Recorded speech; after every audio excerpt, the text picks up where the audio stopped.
Welcome back. Today we'll review the Golden State Valkyries expansion draft, some free agent options, some trade options, the draft, how we would go with their off seasons moving forward. Let's get right into it.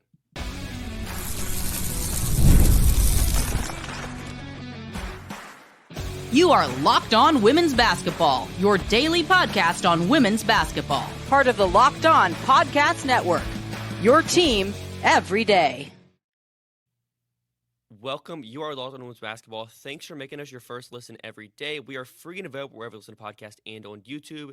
You can start the season with big return on FanDuel. New customers can place a $5 bet, and you'll get started with $150 in bonus bets. If you win your first $5 bet, visit FanDuel.com to get started. My name's Hunter Cruse. I'm your Saturday host covering the WNBA draft and prospect scouting. I'm joined by my co-hosts Emily Adler and Lincoln Shafer.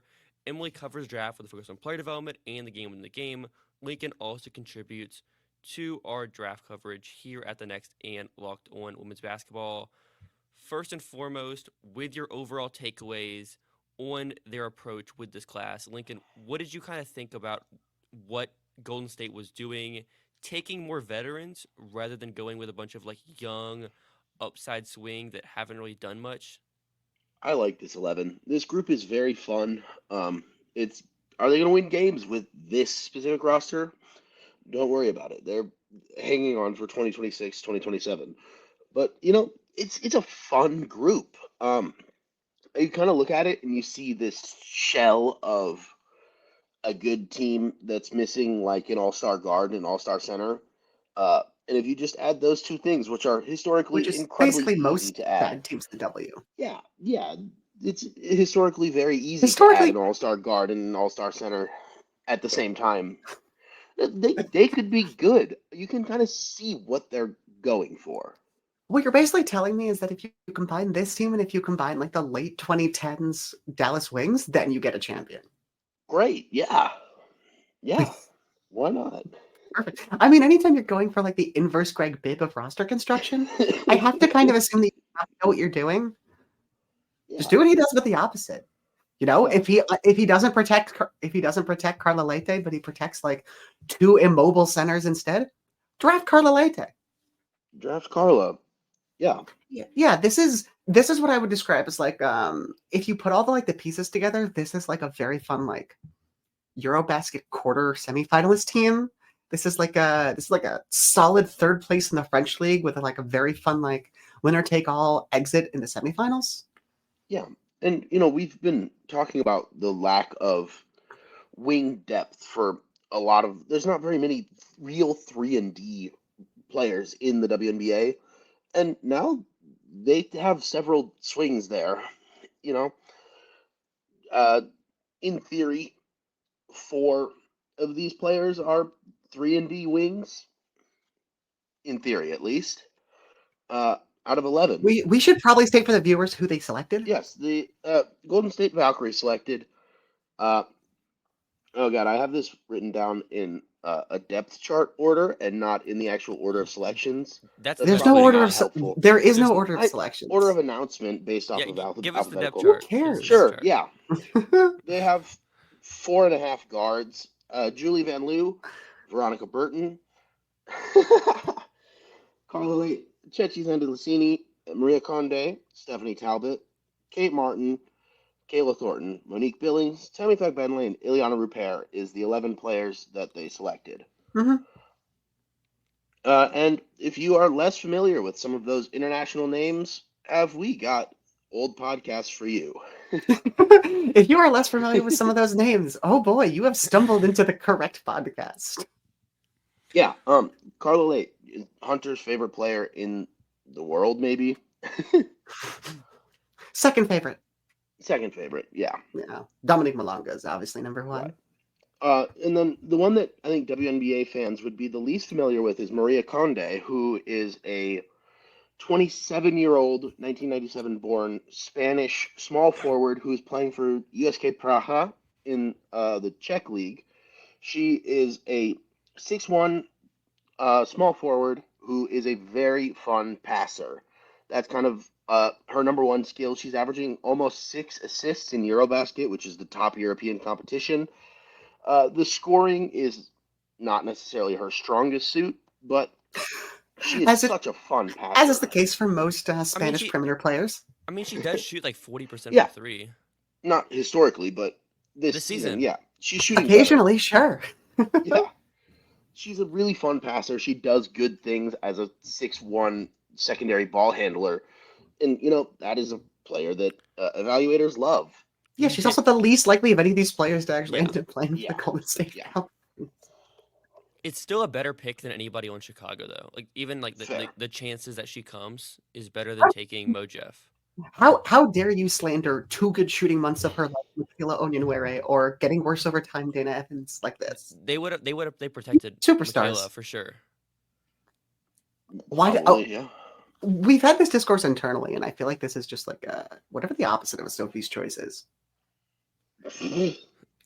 Like, damned if you do, damned if you don't. Is that what it is? I think my favorite pick here might be Ileana Rupert. Kate Martin slander. Sure. I do think we need to have the conversation on Carla Late. That's like the biggest surprise of this whole thing. I was like, for sure, okay, you drafted her a year ago, not even a year ago, number 9 overall. She hasn't played bad basketball. Like she's playing pretty solid. She was injured, came back. She's playing quite good. She's playing good basketball for a 20-year-old in the EuroLeague and with Kelsey Bonus her center. Like Yeah, her best teammates are like a decade removed from being washed Kelsey Bone, and also a decade removed from being washed Shavonte Zellers. Also, Yeah. to be clear, I do not intend to slander Shavonte Zellers. Great player for Indiana when she was yeah, Shelby. she still gets buckets, but I mean Kelsey that's- Bone, on the other shooting hand, that I thing. totally intend to slander. I just think the process of what Dallas is doing doesn't give me much hope here. Yeah. I mean, if we're learning anything from this, it's that Greg Bibb is still a lot more involved than Kurt Miller's title would suggest. And that's really sad. Sorry, Jack. I just don't like the idea of taking someone that is on a 1-year deal is I wouldn't even say arguably at this point, like the worst big defender of her generation, like of this era. Like seriously, like we're talking about someone that's not going to be valuable for a winning championship team over like Carla. Like okay, people will say, oh, they're going to have Paige Beckers, but like you need a backup point guard. I mean, Dallas never Also, has backup Carla point can play the guards. 2. Paige can play the 2 and the 3. Like excellently. You don't just need like one guard that can dribble. The Paige is ball. an MVP level player at 3 positions. Maybe 4, sometimes. Who Actually, knows? possibly 4. The other surprise is Temi Fagbenle being available in this draft. Yeah, Katie, what's her name? Krostoff should probably be fired again. Kelly Krosskoff. It's Yeah, Kelly. She has had the worst. She's been on the job like, for a month and a half. yeah, and she's had the worst month and a half I've ever seen. So who I do mean, they I'm sure- protect? Who do they protect? I mean, it's got to be the starting So I guess the five. starting 5 from last year and Katie Lou Samuelson. Dantas? Grace Berger? It has to be Grace Berger. No, I mean, I I don't would know have if any of drafted. those make I would have sense. drafted Temi over Grace. Like, Yeah, I don't think that's know. any guarantee. Yeah. Wait, who was starting at the 3 last year? It was Katie Lou, and then it was not Katie It was Lou. Lexi Hull. Lexi Hull. Yeah. Lexi. Okay, yes. So they definitely. So they must have protected the starting 5, and yeah, one of Dantas or Katie Lou. Either way, they're insane. I And, don't. yeah, should, Based like, on the approach like that I joke sometimes about like being fired because it's funny and like no one actually cares and no one who makes decisions listen to this podcast. Like it doesn't matter. I'm being dramatic, but like this is genuinely like a fireable offense. Like this is absolutely atrocious. I don't understand what sort of thinking could possibly lead you to this conclusion, and then from there give you any sort of basis for rational decision making going forward that actually gives you the best chance to win. I don't understand the Alyssa Smith decision here. Honestly, They don't want to let her walk for free. but what is she? It's fine. You can protect Alyssa Smith, but like you have 6 spots. Temi should have been number 5. Liz can be 6. Who cares? Temi should have been 5. Yeah, who knows? let's get to our first ad break, and I want to talk a little bit about the Yeah. Washington pick, and we'll kind of move forward with some other picks they had in this draft.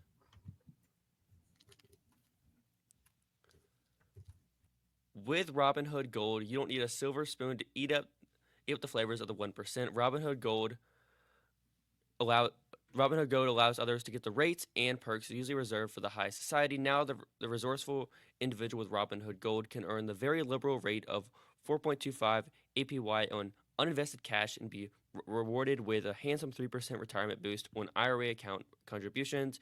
Robinhood Gold provides the privileges of a high net worth for any net worth. These generous beneits are now available for only $5 a month. The new gold standard is here with Robinhood Gold. Sign up today at Robinhood.com/gold. Terms apply. For product-specific disclosures, visit Robinhood.com/gold. Investing involves a risk. Rate may change. Gold members is ordered by Robinhood Gold, LLC. All right, we are back. Our great Emily Adler had to make the move to Brooklyn for some basketball tonight. So Boom, boom. me and Lincoln are here to kind of finish it off, and let's talk a little bit about the Washington pick. If I had to disagree with any pick the most, I like Julie Van Loo. The passing's so fun, the shooting. Who's Washington protect? Like, would you prioritize Emily Enksler, Jade Melvin over Julie Van Loo? I mean, for me, probably, yeah. Van Loo is, what, 31? 32, going on 32 32? next year. Yeah.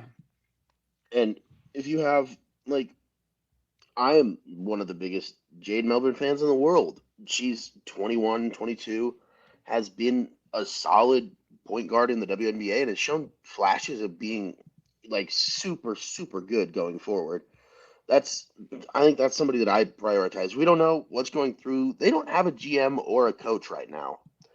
So I don't know who is making these decisions. But you have to imagine the six is some combination of Aaliyah Edwards, Ariel Atkins, Brittany Sykes, Stephanie Dolson, Shakira Austin, Jade, and Enksler. I don't know. But, it is what it is. You get to the point. I do enjoy the point guard room in general. I think like having Carla, having Julie Van Loo, having Veronica Burton as like the defensive guard in that room. They have optionality as far as like their lineups and the shooting. Basically, everyone on the roster they drafted is going to take threes. If Yeah. they brought all 11 players besides Mo Except Mo Billings Billings. and Timmy Fagbenle. Everyone else is going to shoot threes. Yeah. And you saw the numbers. Ileana Ruper is shooting like what 54% from three 57% from three in Turkish league play right now. at what 6'3", 6'4". I mean, not providing much. Yeah, 6'4", yeah. But I mean, she's Floor providing value on one end. That's absolutely something. Yeah, you have like 3.5, 4 theoretical 3-and-D players. Add in passers, defenders, and shooters everywhere. That's super fun. Natalie Nakasse was talking on ESPN last night about how they want to get up and down the floor and they want to shoot. And I think this absolutely shows that she's very serious about that. I do think this team has like you mentioned earlier, they have the pieces around for a potential star. So like in free agency, hypothetically this year, they could go after like Alyssa Thomas, Dewana Bonner, Nneka Ogwumike. If you were Golden State, would you star chase or would you rather like stay patient, sign some players that like don't take you away from like tanking? Because I think tanking is the best way to like win a championship in this league. Yeah, there's a Juju Watkins shaped hole on this roster. Awa fan. They can absolutely like just vibe for this free agency. Sign like a couple players who can help you and fill minutes. Like Isabel Harrison could be a good fit for this team. Why not? Just show up, get some buckets, be a good vet in the locker room. Sammy Whitcomb, Shatori Walker-Kimbrough, just kind of more role players, and see if you have any of these see if you can get like a leap out of any of these young players that you've got. Like, does Carla come over and can she look like a lead guard in the WNBA? Who knows? It's a possibility, but you can star chase or you can just kind of keep building. You can like Natisha Heidemann, Aisha Hines Allen, Kennedy Burke. Kennedy Burke.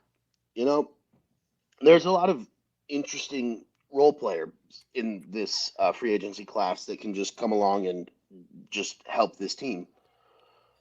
Yeah, I think they're set up well for kind of the next step. And with free agency, and you talk about like the roster, one thing to consider is they can bring all of these players into their training camp. They don't have to roster all of these players. They can cut them. They're not guaranteed contracts. Yep. That's helpful as well.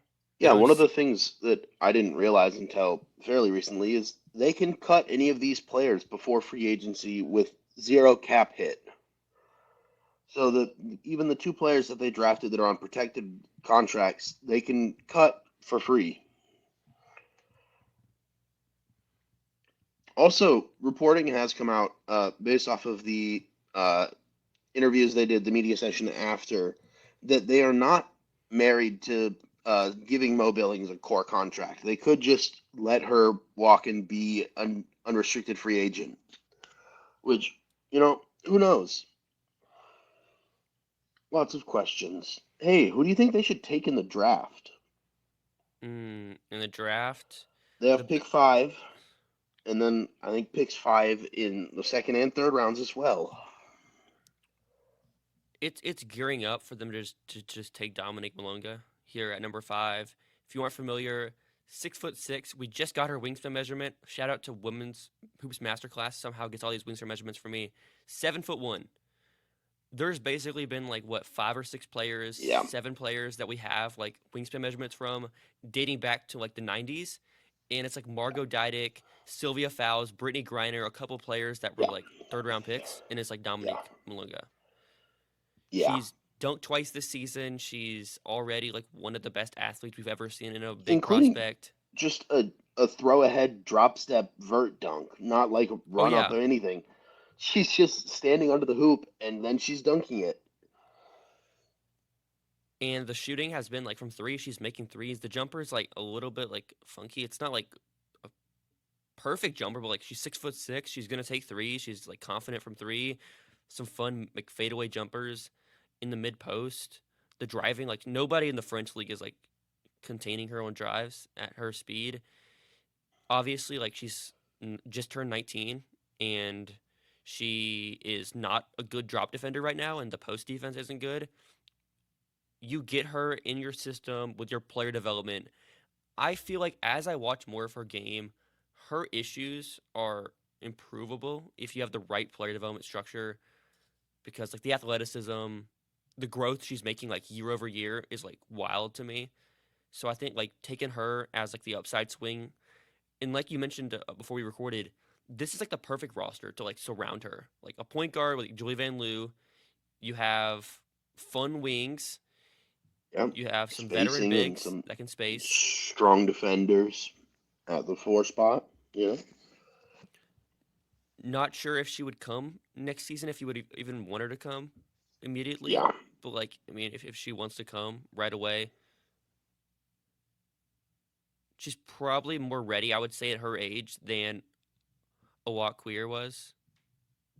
But Yep. And Awak is looking better all the time playing overseas. Still a very good player. so let's go to our final ad break and kind of wrap it up with some of our final thoughts on Golden State's draft and kind of like what we kind of envision their future being. Get ready to tackle the NFL action with FanDuel, America's #1 sportsbook, because right now new customers can bet $5 and get $150 in bonus bets if you win. The FanDuel Sportsbook app gives you everything you need to place live bets on the NFL all in one place. So when you get in a hunch in the middle of a game, you can check out the live stats, view live play-by-play data, and so much more on the same page you place your bets. Just visit FanDuel.com to join today. You'll get started with $150 in bonus bets if you place your first $5 bet. It's FanDuel.com. Never waste a hunch and make every moment more with FanDuel, an official sportsbook partner of the NFL. All right, to wrap it up, any final thoughts you have on Golden State's draft and kind of like how you envision their future being moving forward? I have one funny thing to say. You know who's also an unrestricted free agent? Elena Deladon. I was about to bring up another name. It's like imagine Satu said, I want to play Yeah. in Golden State." That's I'm into that. That is super fun. You know, either of the unrestricted free agent Kelsey's, Mitchell, or Plum, come through. Come get some buckets. You want to score 22 points a game? Come on. The problem with those players is like they can get cored, and Yeah. Yeah, it's highly you unlikely. you would have to probably give up a pick, and I don't know if I would Yeah. give up any kind of pick allocation. Right, because 2026, you're probably looking at really good lottery odds. Go get Flage, go get Awafam. Like, It will be harder after 2026. I think 2026 is their year to get the number one pick because 2027 you're going to have the two more expansion teams Yep. that will have lottery odds, and then once we the other expansion team again in 28, 29. So like 2026 is like their year to get the To number get one the pick number one with the pick. best odds. yeah, so the last expansion franchise, the Atlanta Dream, founded in 2008, they won, I think, 3 games their first season, How and many they games got the does this number team one win? pick. You think? It'll depend on free agency. If they don't sign it, if they don't sign like any like If they major don't sign names, anyone, many major give names. me. We're probably looking at like 5-39. How many did LA win this last year? Weren't they the worst record in the league? Yeah, I think they won 8 or 9 off the top of my head. We're playing more games now. LA So there's Sparks, they went 8-32. Yeah, 8 and yeah, 32. yeah. Yeah, I think this is not as good a team, but this is going to be a fun team. If they get the number one pick, that's what Atlanta did. They won 3 games. They got the number one pick. They took Angel McCautry, and then in Angel's second year, they went to the finals. So I'm not saying that that's a But the odds are realistic very path. high. I feel like the odds are higher though with every player being a free agent. That For like sure. Yeah, we are in for chaos. you have your best odds at a first overall pick next year. Everybody's a free agent. I mean, they're set up well. I think you kind of just stay put, sign a couple players, make some moves on the margins, draft Yeah. whoever has the highest upside. If Janiyah Barker enters, I would consider her. Get some Depending on how vets. Yeah, just vibe. tank, see what you have in like, see if Kate can make some threes and like play some defense, play hard. See if Carla can be a point guard of your future. As like even if it's like a backup point guard or like a combo guard to put next to See like a if future point guard. Steph Talbot still has some leader, secondary ball handler potential in her. Just throw things at the wall for this whole season. See what you have, see what sticks.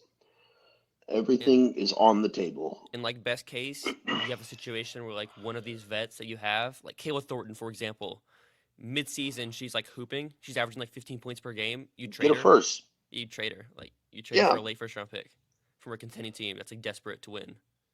Veronica Burton could help some good teams. See if you can get a first round pick for her. Yeah, absolutely. I'm excited. This is going to be a really fun team. Do you have any like later, like second round picks or like projected later in the draft kind of targets for these guys? Second round picks, I would consider Cheyenne Sellers. I mean, hmm just take bets Could be on gone by wings. then. Yeah, Isaiah James for sure. knew you were going to say that one. Yeah. What about Rory Harmon? I don't think she enters is probably the problem there. That's a fair point. Yeah. Because next year, the class is just not that deep. Like the chances Yeah. that she has to get drafted higher is like even if she could probably go to the second round Yeah. this year. I would maybe take like they might be interested like Maddie Westbeld. I don't know. They might like the shooting. If they want to go more international, take Kosu, take Soltau. Probably not Amore, considering they already have some other young guards. Van Loo is like if Amore was 5'8". Good point. Also, JJ Quinterly, She's available. Yeah, absolutely. Layla Filia. hmm Hmm. I think that they could be in an interesting spot to try and like swing some draft day trades.